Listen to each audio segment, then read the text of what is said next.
Good morning, everyone. Greg here from MasterTrader. Well, yesterday turned out to be an ugly day. Many of the tech stocks moved down. Looking at the spiders here first, the S&P 500 ETF, we see that they broke down below this recent trading range. And what's interesting about this is that, I had showed you in a previous video that the futures had broken out to the upside and the spiders did not. So those futures traders had anticipated the market to be going higher. It didn't. They came back in and prices started to move back down again. Now yesterday prices broke down below the low of this trading range. So clearly a breakdown. Now this isn't the type of breakdown that we like to trade, meaning because it's not tight prior to the breakdown, meaning a sideways consolidation where it rests and then breaks versus, this type of move from the top of the range. There was a little retracement and then back down to break down below the bottom of the range. Now, that being said, it can be done, but you have to give it a big stop.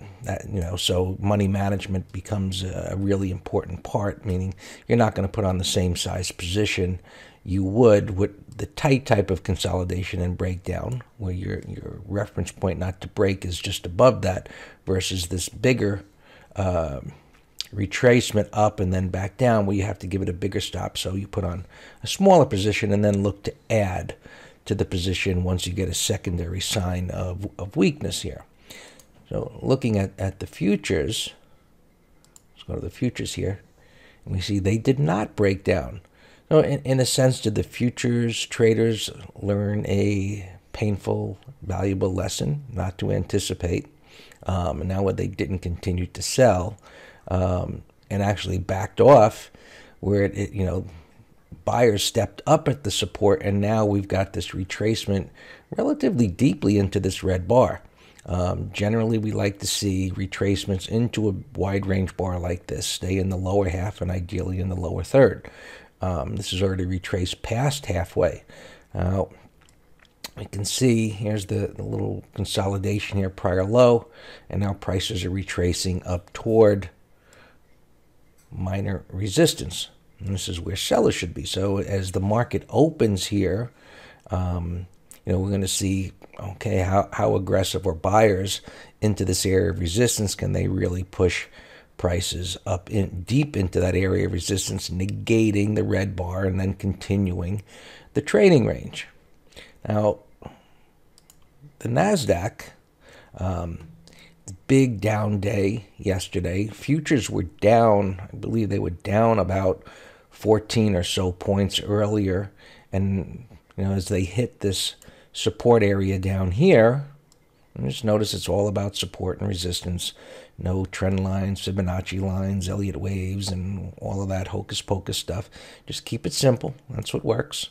And as it broke down here, and this is this is actually a pretty common pattern of a breakdown failure to a new low and reversal with this particular instrument, which I've traded for many, many years. So breakdowns below prior support gets a lot of sellers to come in and say, oh, it's breaking support. And that's, after a drop like this, it's exactly where it's going to reverse right back up against them, take their money. And so here it's retracing back up. This being a bottoming tail bar, if it was the end of the day, would suggest a move a bit further back up into here, but it's just the beginning of the day. So we don't know where this is going to end here. This might hit this resistance area up here. I just have to adjust that. Remember, it's an area. It's an area. So this little overlapping bars here is one little tiny reference point, but the larger reference point is up here. But that being said, if it did close with a bottoming tail bar, it's still well below the halfway mark. And after a crack like that, even a bottoming tail bar like that could just result in some more sideways price action. And that would be confirmation of this bar if the prices stayed here, even ignoring a bottoming tail bar. And then we'd look for it to roll back over again. Now, the damage, the big damage, semiconductors and tech, and that looks like it has to go lower, and they're not retracing very much here. There's a lot of weakness there. LRCX is something one of the, we have position in, and it was a break down below this little consolidation in the 50 MA. NVIDIA on support here, bouncing a little bit, but look at this weekly chart. The topping tail, a little topping tail, not a red bar.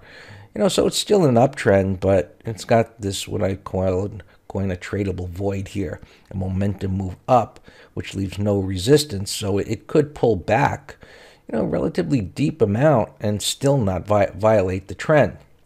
I had mentioned yesterday financials, and they did hold up, pulling back to support, looking for buyers. They started to run away when the market started falling apart yesterday. But they're holding here, so we'll see what they're going to do. JP Morgan, which I told you about yesterday, about 88, had a nice move. And, when the markets come in as they did yesterday, even aggressive buyers will back away to reevaluate to see what's happening. And that's what they did yesterday. They backed away, and now, JP Morgan here is trading 88.50. So buyers may hold off here first thing in the morning to see, how things shake out in the first 30 minutes or so, which to me sounds like a pretty good idea after yesterday. So with that being said, happy trading, and we'll see how this day ends up, and we'll talk tomorrow.